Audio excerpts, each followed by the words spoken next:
नमस्कार मित्रांनो, आजचा दिवस महाराष्ट्रासाठी अत्यंत दुःखदायक आहे. आजची सर्वात महत्त्वाची आणि काळजाचा ठोका चुकवणारी बातमी म्हणजे महाराष्ट्राचे उपमुख्यमंत्री अजित पवार यांचा विमान अपघातामध्ये दुर्दैवी मृत्यू झाला आहे. आज आपण महाराष्ट्राच्या राजकारणातील एका अत्यंत महत्त्वाच्या, अनुभवी आणि प्रभावी नेत्याला कायमचं गमावलं आहे.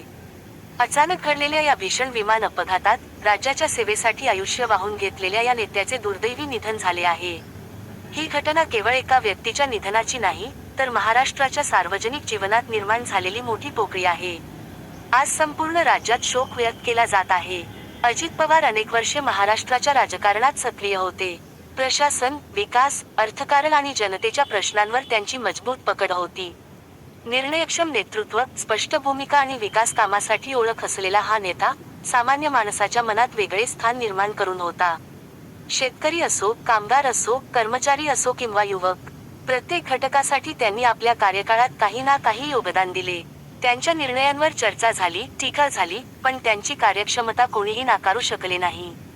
आज असा नेता अचानक आपल्यातून निघून जाईल, यावर महाराष्ट्राला अजूनही विश्वास बसत नाही.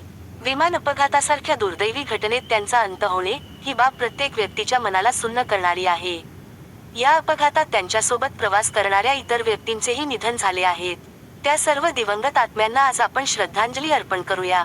आज महाराष्ट्रातील गावोगावी, शहरी लोकांच्या डोळ्यांत अश्रू आहेत.